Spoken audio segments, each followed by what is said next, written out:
Mesdames et messieurs, ici Michel Beausoleil. Bienvenue à cette série d'émissions spéciales portant sur les 150 ans de fondation de la ville de Pont-Rouge en 2017. Nous sommes actuellement dans la salle de réunion de l'entreprise BP Canada de Pont-Rouge et au cours de cette demi-heure, nous parlerons de l'histoire de cette entreprise importante à Pont-Rouge et dans la région, spécialisée dans la fabrication de matériaux de construction. Bonne émission. Toute l'équipe de CJSR, votre télévision communautaire portnevoise, est fière de participer activement au succès des fêtes du 150e de Pont-Rouge et vous invite à célébrer cet anniversaire à travers toutes les activités familiales prévues dans la programmation.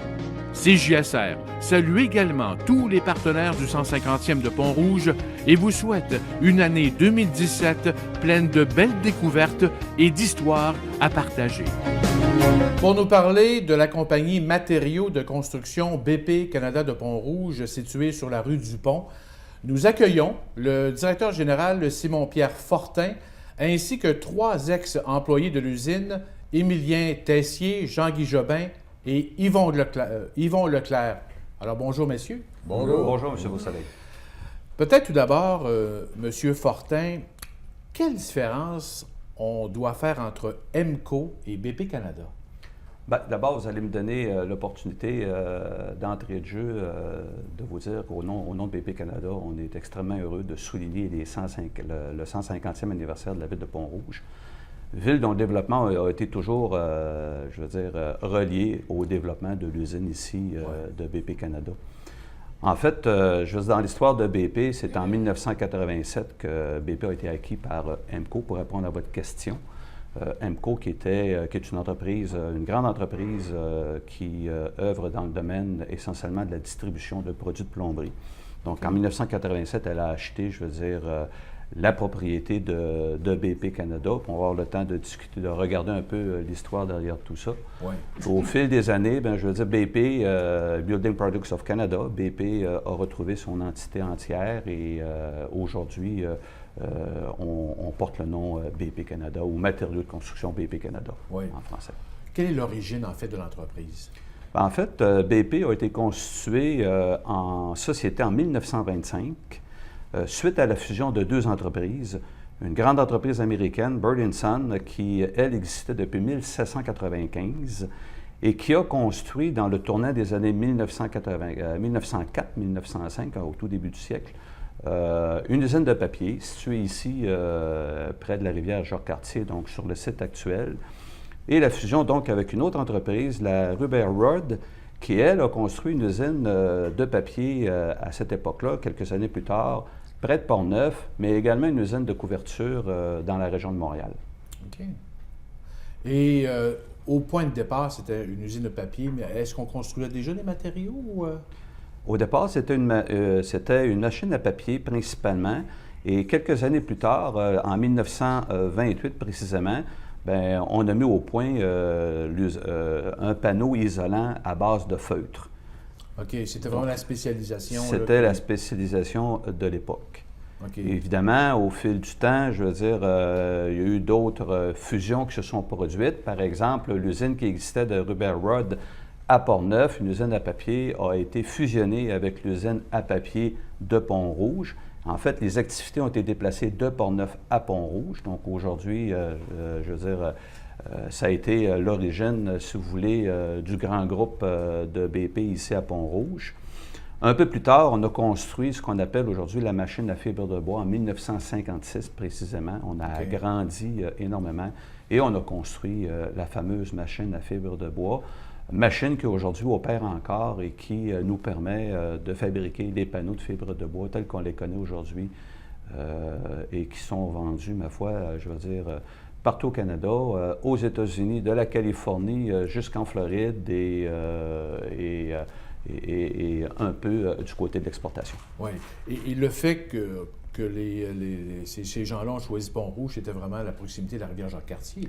Oui, parce qu'à l'origine, il faut se rappeler, quand on avait à construire des usines de pâte et papier, on avait besoin d'une source d'eau à proximité, mais d'énergie pour faire tourner les machines.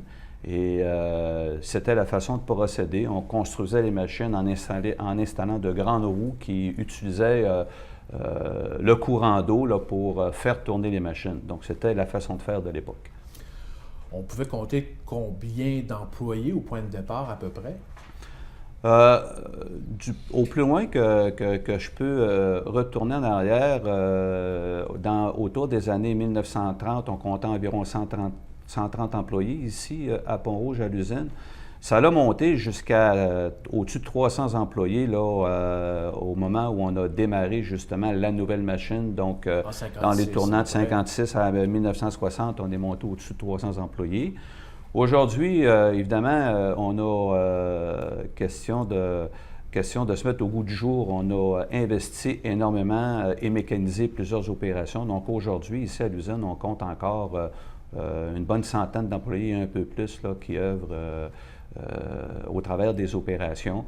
Une usine qui tourne 7 jours sur 7, 24 heures sur 24 essentiellement. Donc, ça reste encore un employeur extrêmement important pour la région de Pont-Rouge. Oui, évidemment. Est-ce qu'au niveau de l'emplacement, est-ce qu'il y a eu beaucoup de changements dans ces années-là, les bâtiments nouveaux? Il y a eu, oui, il y a eu des agrandissements, effectivement. Je vous parlais de 1956. Il y a eu également, je dirais, à l'extérieur, construction d'entrepôts également. À une certaine époque même, on pouvait... Puis, mes confrères ici présents pourront probablement vous en parler davantage, mais à une certaine époque, il y avait même une voie ferrée qui traversait la rue du Pont pour livrer de la marchandise à l'usine. Donc, il y a eu quelques agrandissements, effectivement. Et puis, mais c'est surtout à l'intérieur de l'usine, là, les gens ne voient pas toujours ce qu'on peut faire à l'intérieur, mais il y a eu beaucoup de nouvelles machines qui ont été installées. Si on regarde dans l'histoire de BP, en 1958, pas longtemps donc après les investissements majeurs qui ont été réalisés, donc, on s'est mis à fabriquer des panneaux acoustiques, les panneaux à plafond. C'est encore une gamme qui existe en 2017, une gamme de produits qui existe en 2017. Donc, on a fait en 1958 l'addition d'équipements pour ça. Donc, évidemment, au fil du temps, on aura l'occasion d'en discuter, mais on a investi beaucoup dans la machinerie. Et le marché de l'époque, en fait, c'était... Est-ce qu'on touchait au marché américain ou c'était beaucoup plus concentré au Québec? Ou, C'était une excellente question, je dois vous dire. À l'époque, évidemment, c'était beaucoup concentré. La province de Québec a toujours été la province la plus importante pour ce qui est des expéditions. Oui. Un peu dans l'Ouest également, moins qu'aujourd'hui, très certainement. Un peu probablement aux États-Unis aussi, mais moins qu'aujourd'hui. Oui, évidemment. Ouais. Allons voir maintenant nos ex-employés, monsieur... Yvon Leclerc, Jean-Guy Jobin, Émilien Tessier. Monsieur Leclerc, vous étiez employé ici depuis combien de temps? Ça fait... Depuis... j'ai débuté en 1956, puis j'ai pris ma retraite en 1995. Oui. Et pourquoi? Comment vous avez vous êtes retrouvé ici? C'est parce que d'abord, l'usine de Pont-Rouge, c'était quasiment elle qui faisait vivre Pont-Rouge. Parce que c'est... Tu sais, c'était vraiment une famille. Ton père avait travaillé ici, tes deux frères avaient travaillé ici. Alors, moi, en 1956, j'ai décidé de faire application, puis ça tombait bien parce qu'on était en construction pour faire un agrandissement. Fait que lorsqu'on débutait ici, on travaillait tout de suite comme journalier. Mais la machine... à papier, elle a commencé à fibre de bois, elle a commencé à produire en janvier 1957. Puis ça, je l'éclaire encore. Ah oui, c'est un grand souvenir pour vous. Ça tournait à peu près environ 7 pieds minutes. Aïe, aïe. Je ne sais pas comment ça tourne à l'heure actuelle. Je vous dirais, on est à 55 et, dépendamment du produit, 60 pieds minutes. OK. Donc, ça a évolué. Puis moi, lorsqu'elle s'est mise en marche, parce que j'ai rentré au mois de mai 56, mais lorsqu'elle est partie en 57, on n'avait pas le choix. Les journaliers qui venaient de l'autre machine, ils nous transféraient à cette nouvelle-là. Oui. Fait que là, j'ai travaillé sur les 6 sèches, là, à l'autre bout, jusqu'à ça se coupait en deux dans une direction, puis encore en deux dans l'autre direction. J'ai travaillé avec des gars de Pont-Rouge, comme tu que je connaissais très, très bien. Ah, c'est sûr. Puis c'était quasiment une famille. Ah, c'est sûr. Ah, sûr. Une vie de groupe. Oui, parce que mon père, puis mes deux frères, puis moi, on a passé 161 années. Quand même, hein? À l'usine de Pont-Rouge. Monsieur Jobin, vous, parlez-nous de votre expérience. Vous êtes rentré ici en quelle année? Puis... En 1957, au mois de juin 1957. Le 17 de juin, je me rappelle encore comme si c'était aujourd'hui. Ah oui. Mais j'aimerais vous parler un peu de mon CV quand je suis rentré à l'usine en 1957. Qu'est-ce qu'on exigeait comme CV? Mon père, d'abord, nous autres à l'usine, mon père a travaillé. Après ça, mon père dit, hey, tu vas aller travailler à l'usine. Fait qu'on est travaillé, 3 frères qui sont venus travailler ici, puis mon père, ça a 140 ans de travail ici. Ah ouais. Et puis, je m'en vais chez le superviseur du département dans le temps. À l'heure du souper, le dimanche au soir, et puis je lui dis, je viens le trouver, puis je lui dis, vous avez besoin de travailleurs pour le département de Trois-Rouges, puis j'aurais besoin de travailleurs. Il dit, oui, on a besoin de travailleurs. Tu fais quoi dans la vie, toi? Moi, je suis un gars de cultivateur, je fais un peu, je fais n'importe quoi. Ça fait que sa femme était après laver sa vaisselle, puis lui, il l'agaçait, là. Puis moi, j'étais gêné, il y a 20 ans, là, t'es pas... Fait qu'il dit, elle veut pas que je veux pas aller essuyer la vaisselle, puis elle est en Moses après moi. Ça fait que, en tout cas, moi, je parlais pas trop. Ça fait qu'il dit, à part ça, t'es capable de faire n'importe quoi? Oh, oui, pas mal de faire tout ça. Ben, il dit, rentre en 4 heures demain. Puis ça a duré 37 ans. Ça a duré 37 ans. Ça a été le CV, ça connaît. Une histoire d'amour. Oui, c'est ça. Puis quand je suis rentré en 57, il y avait la bouffeteuse qu'on appelait, la machine à tuiles 12-12. Elle tournait 40 tuiles à minute. Quand je suis parti en 93, elle roulait 210 tuiles à minute. Aïe, aïe. Fait que ça l'a évolué avec nous autres. C'était le fun, l'industrie a évolué comme nous autres, on a évolué là-dedans. C'était merveilleux, ça. J'imagine. M. Tessier, vous, parlez-nous de votre expérience. Vous êtes arrivé quand, puis pourquoi? En 56. OK. Puis, j'étais employé de la maintenance. Ça fait que, dans ce temps-là, la machine arrêtait le samedi soir à minuit. On faisait les réparations. Après ça, des fois, on rentrait à minuit même pour faire les réparations. Des fois, on arrêtait vers 11h, minuit, le dimanche au soir. Puis là, la machine, elle partait. Ça fait que j'ai travaillé 34 ans. Ça fait que j'ai arrêté en 90. J'ai toujours travaillé sur la maintenance. Ouais. Puis je faisais la maintenance. Je travaillais plutôt sur la construction. J'installais de la machinerie. On en démanchait, puis on en réinstallait. Puis quand il y avait des arrêts de la machine en dernier, bien là, la machine, elle marchait le dimanche. Ça fait qu'on faisait des arrêts dans la semaine. Ça fait que là, j'allais faire la réparation. Ça fait que là, j'ai travaillé 34 ans. 34 ans? Oui. Ça fait que là, à ce temps, il y a un de mes garçons qui travaille encore ici, dans le monde. Ah oui? OK. Oui. Est-ce que la relève aussi chez vous? Non. Moi, j'ai un gendre. OK, vous avez un gendre qui... Mon gendre travaille ici, oui. Ça fait 25 ans aussi que je travaille ici. Oui. Nous sommes dans la salle de réunion. Vous avez sûrement plusieurs souvenirs de cette salle-là. Elle existait à l'époque aussi. Oui, bien, c'était les assemblées de sécurité, c'était ici. Hein? Ouais. Des fois, ils faisaient ça à 4 heures. Des fois, nous autres, on finissait à 5 heures. Ça fait qu'à 4 heures, bien là, on serrait nos outils, on s'en venait, là, la sécurité. Ça fait c'était bien important. Ouais. Comme contremaître, à chaque mois, il fallait préparer une assemblée de sécurité pour vérifier les choses qui étaient dangereuses puis répéter aux employés c'était quoi la sécurité. Puis à chaque mois, c'était... La compagnie ici, c'était très important, la sécurité. Oui, on c'est très important. Parce qu'il y avait quand même certains risques, évidemment, comme entreprise. Mais là, quand on était comme moi, là, dans le département de la finition puis du board, j'avais 30 employés. Ça fait que 30 employés à surveiller quand il y a des changements de machines, tout ça, c'est... Fait que non, on était chanceux vraiment, là. Il n'est pas arrivé beaucoup de bad luck dans les années. Parce que 56-57, il y avait quand même, c'était un gros changement, justement, comme M. Fortin disait. Il y a eu un boom quelque part de travailleurs? C'est quand ils ont installé la machine numéro 3, là. C'est là que... Là, vous étiez combien d'employés à peu près? Oui. 56-57? Je dirais qu'en 56, on était environ 300-320. C'est une immense famille, ça. La machine numéro 1 marchait dans le temps en bas, puis la machine numéro 2, ça fait que c'est pour ça qu'après ça, ben là, ça a été abandonné. sais, on a collé des gars avec des chevaux, là. Oh, ouais. Ça va te porter la pitoune, là, puis t'as de la pitoune, t'as pas des rips comme on a aujourd'hui, puis, tu sais, il y avait du monde là, qui travaillait, là. Ça déchargeait tout à bras, ça, ces affaires-là. Puis il y avait le train, comme M. Fortin disait, Oui, il y avait le train qui permettait le transport. Ouais. Je dirais que moi, ce que c'est que j'ai aimé de cette compagnie-là, c'est qu'il s'améliorait à tous les ans. Il faisait des investissements pour que nous autres, on reste tout le temps de choses à l'ouvrage, parce que moi, je me dis qu'une compagnie qui ne s'améliore pas ferme. Ouais. Puis à Pont-Rouge, à cette compagnie-là, à tous les ans, il y avait toujours des améliorations, puis on était très sévère sur la sécurité aussi. Ouais. En tout cas, moi, j'ai travaillé dans le département de la finition pendant 20 ans.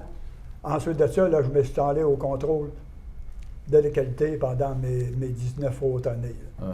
Et puis, il était très sévère aussi sur la qualité de notre produit pour pouvoir en vendre en continu. Ouais. Est-ce qu'il y a un fait marquant qu'on se souvient inévitablement, qu'on se raconte peut-être même encore aujourd'hui de moi, l'époque? je dirais, moi, qu'on a eu 2 gros feux. OK. Ah, ça, là, on n'aimait pas ça. Lorsque tu vois ça, là, une pile de board qui prend en feu, puis c'était pas rien qu'un petit feu, là, parce que c'était les pompiers de Pont-Rouge et Saint-Basile, pas-tu que ça en est ici? Si on parle de quelle année à peu près? Moi, je dirais, les gros feux, ça s'est passé dans les années 65 environ, quelque chose de même. Ouais. Puis après ça, là, moi, vu que j'avais transféré dans le laboratoire, on a pris des piles de board qui étaient à peu près de 100 feuilles par palette, puis on expérimentait pour savoir comment ça se fait que le feu tu prenais. Puis c'était la température à l'intérieur d'un ballot de feuilles à monter trop haute. Yeah. Fait que là, on a décidé que lorsque les feuilles sortaient du séchoir, de lui mettre un peu d'eau dessus pour qu'ils sèchent. Ouais. Parce que là... Oui, c'est un fait marquant. Ouais. De toute façon, on va revenir, on va passer une petite pause de 30 secondes et on revient avec nos invités. Toute l'équipe de CJSR, votre télévision communautaire pornevoise, est fière de participer activement au succès des fêtes du 150e de Pont-Rouge et vous invite à célébrer cet anniversaire à travers toutes les activités familiales prévues dans la programmation. CJSR salue également tous les partenaires du 150e de Pont-Rouge et vous souhaite une année 2017 pleine de belles découvertes et d'histoires à partager. Alors, M. Jobin et M. Tessier, sûrement que vous vous souvenez de ce feu-là. Vous, comment vous avez vécu ça, ce moment important-là? Moi, je me rappelle le gros feu qu'il y a eu, là, c'était dans l'entrepôt. Là. On sortait à 5 heures quand ils ont averti ça. Ça avait chauffé longtemps, là, parce que des ballots, là, il y en avait plusieurs. Là. Ça avait chauffé pas mal. On était chanceux. Il n'y avait pas de bâtisse trop proche, là, parce que les pompiers ont travaillé. Si je ne me trompe pas, les pompiers de Sainte-Foy, ils avaient appelé les pompiers de Sainte-Foy pour venir ici. Oui. Hein? Si je ne me trompe pas. C'est tellement que le feu était gros, là. Les pompiers de Sainte-Foy étaient... Oui, on se souvient de ça oui, c'est ça. longtemps, on s'en rappelle. Oui, parce que les pompiers de Sainte-Foy, eux autres, ils avaient étendu une grosse mousse blanche dessus pour éteindre ça. Fait que ça, c'est nous autres, chose, on ne connaissait pas ça, mais on avait trouvé ça. C'était comme une mousse blanche, je ne sais pas comment on appelle ça, là. Mais c'est avec ça qu'ils avaient réussi à éteindre le feu. Au bout de quelques jours, j'imagine? Oui. Au moins 3 jours sur temps. OK. Après ça, c'est la reconstruction, j'imagine. Oui, puis j'imagine on apprend aussi de ces événements-là, dans le sens où avec la technologie qui évolue aujourd'hui, je veux dire, on est équipé de toutes sortes de systèmes de protection qui nous permet d'opérer l'usine avec une réellement une plus grande sécurité sur cet aspect-là. Oui, c'est sûr. Donc, ces épisodes-là nous permettent de s'améliorer. De faire en sorte de s'améliorer et finalement de mieux contrôler le procédé pour les éviter. Oui, tout à fait. Si je vous demandais, qu'est-ce que vous retenez de toutes ces années de service chez BP Canada, ça serait quoi? Qu'est-ce qu'on retient davantage? Peut-être... Le plaisir de venir travailler. Ah oui? Avec les compagnons de travail. Oui. Ouais, pour moi, ça a été ça. Moi, en 2000, j'ai décidé de partir les déjeuners des retraités parce que je m'ennuyais des gars. Fait qu'on a décidé de partir les déjeuners, puis ça dure encore. Ça fait 15 ans. OK. Puis 2000, ça fait 17 ans. Ça fait 17 ans, mais vite. Que vous êtes à la retraite? À tous les mois, oui. À tous les mois, on va déjeuner ensemble. Puis... Alors, c'est un lien fort qui s'est créé tout au long de ces années-là. Les gars sont contents on est contents d'être là, puis se rencontrer, puis jaser de ce qui s'est passé dans l'usine. Puis, c'est vraiment le fun. Il y a toujours eu une bonne entente entre les employés, puis les directeurs, puis les dirigeants, puis ça a toujours bien fonctionné. Il y a eu des petits problèmes comme tout partout ailleurs. Oui, c'est sûr. Mais ça a toujours été une belle entente. On ne demandait pas aux gars de faire des choses qu'on n'était pas capable de faire. Surtout nous autres, moi, comme contre-maître. J'aurais pas demandé à un gars de faire ce que moi, je n'étais pas capable de faire. Okay. Fait que, tu sais, on était appréciés, je pense, de ça. Les gens ils aimaient ça travailler. Puis, on avait du fun, du content des histoires. Puis on avait le temps. On était plusieurs. Ouais, il y avait du monde dans le temps. Il y a des chimies naturelles qui se créent. Puis vous, qu'est-ce que vous retenez de toutes ces années de service-là? Mais quand j'ai arrêté à 64. Puis je le croyais quasiment pas, j'ai arrêté de travailler parce que dans le temps, j'arrêtais d'aller à l'école à 14-15 ans.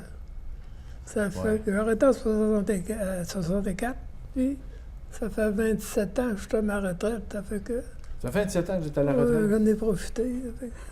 Je suis chanceux parce que j'en connais qui n'ont pas eu le premier chèque, qui sont décédés, ils n'ont pas eu le plaisir d'avoir le premier chèque de pension. Ça fait que... Ouais. Puis là, aujourd'hui, on est content parce que les avantages sociaux qu'on avait dans le temps, j'en profite encore. C'est sûr. Je suis certain que les avantages sociaux que j'ai aujourd'hui, ça représente le salaire des années de service quand j'ai débuté, parce qu'on n'avait pas une pièce de l'heure. Ah non, bien c'est sûr, à l'époque. C'était quoi le salaire à l'époque, à peu près, quand vous avez commencé? Oui, on n'avait pas une pièce de l'heure en 56. Ouais. Ça fait que... Le coût de la vie était quand même pas cher. Oui, c'était bon dans le temps. Ouais. On est content d'avoir passé notre vie là. C'est sûr. Sortir encore en vie. Ben oui, et profiter de la vie encore, évidemment. Oui, c'est ça. Vous, qu'est-ce que vous retenez de toutes ces années-là? Ben moi, je dirais que là, j'ai débuté en 56, il y avait des clubs de balle, des employés qui travaillaient ici à l'usine. Il y avait aussi des clubs pour jouer au quilles. Et puis, ça, moi, tu sais, c'était de la bonne entente entre chaque type. Entre chaque travailleur, en fait. Entre chaque travailleur, ça. Alors, vous aviez quand même, c'est ça, vous aviez une application un peu sociale, les clubs sportifs. Oui, oui. Puis, à tous les Noël, on avait une grande réunion dans une principale salle qui était soit à Pont-Rouge ou soit à Cap-Santé, même on a eu... on avait je dirais, de la bonne entente entre chaque... C'est-tu au centième qu'on avait été à Québec? Oui, c'est au centième. Au centième? Est-ce que vous affichiez votre entreprise? Aviez-vous des casquettes ou je sais pas, des manteaux BP? Ben moi, j'ai une bague de BP, là. Oui? Il y a bague. À chaque 10e anniversaire, le 10e, 15e, 20e, on avait un petit écusson que j'ai mis un matin pour le fun. Ils nous donnaient ça quand on arrivait à 15 ans. Ça fonctionne toujours. Avec des années d'ancienneté, on remet aux employés, dépendamment de leur ancienneté, 10 ans, 15 ans, 20 ans, etc. La montre, quand on est parti à la retraite, j'avais eu une montre identifiée à le nom de la compagnie. Au nom de la compagnie. Oui, c'est ça. En termes d'implication sociale, M. Fortin, j'imagine que vous commanditez, il y a beaucoup de commandites, il y a beaucoup d'implications dans la communauté de Pont-Rouge. Oui, bien sûr, je veux dire, des demandes, on en reçoit, je ne dirais pas à la centaine, mais quand même en très grand nombre. On essaie, au travers de tout ça, je veux dire, de participer aussi à la hauteur de nos moyens. Ouais. Puis, je veux dire, on donne aussi à de grandes organisations qui, elles, s'occupent de partager par la suite les fonds qu'on verse à différentes organisations de soutien dans la communauté. Ouais. Donc, et comme je le disais, je veux dire, c'est sûr qu'à 100 employés, là, on a moins la capacité de former des équipes de baseball, de hockey et ainsi de suite, là, mais, parce que tout un est bien occupé à faire toutes sortes de choses. Mais quand même, non, on contribue à la société de façon générale, là, par le biais de grandes organisations et par des demandes ad hoc qu'on reçoit de temps à autre. Oui. Vous parliez justement des déjeuners. C'est un déjeuner par mois, en fait, pour Oui, les à tout le deuxième mercredi de chaque mois, on va déjeuner. Puis on a des gars... Combien, à peu près, d'ex-employés qui participent? On est 15 dans le moment, mais on a déjà été 25-30 qui allaient là. Là, il y en a qui sont partis. Oui. Mais on a des gars là, qui appellent les gars pour dire « Demain matin, c'est le déjeuner. » Puis on change de restaurant une fois par mois. Puis, c'était... Mais moi, je me souviens que lors de la construction de notre arena à Pont-Rouge en 1967, c'est la compagnie Bébeco qui a fourni tous les tuyaux que l'on installe pour faire la glace artificielle. OK. Ça fait que ça représentait un pas mal bon montant. Une bonne mise de fonds, oui. Oui.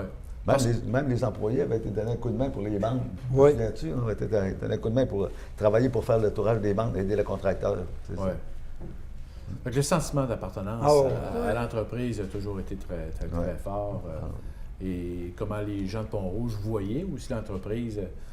On était fiers de travailler pour BP? Moi, je dirais, d'abord, c'était le plus gros employeur ici à Pont-Rouge, parce qu'il y avait une fonderie, il y avait aussi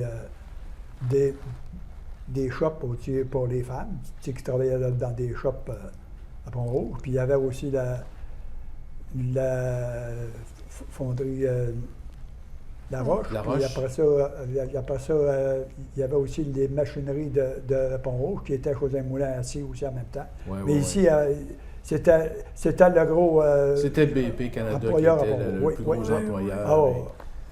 Beaucoup de gens souhaitaient travailler en entreprise. La plupart. Le syndicat est arrivé vers quelle année à peu près? Moi, je dirais qu'il est arrivé un peu avant que je débute. J'ai rentré en 56. Moi, je dirais que le syndicat, ça a débuté dans les années 50-52. Ça n'a pas commencé de la bonne avant ça.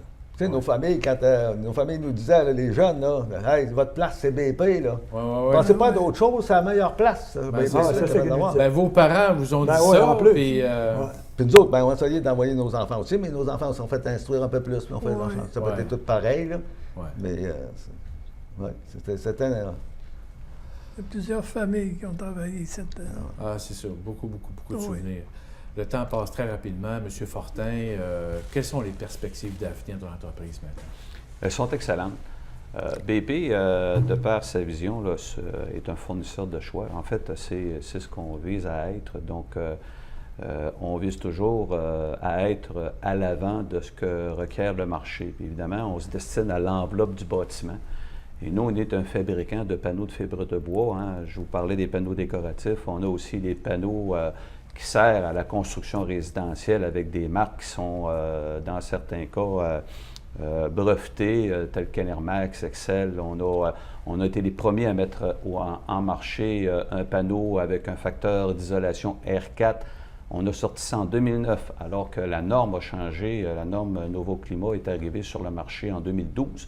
Donc, on a toujours une approche d'innovation dans les produits qu'on mettait sur le marché, puis on a toujours cherché à être en avant de ce que requiert, comme je le mentionne, le marché.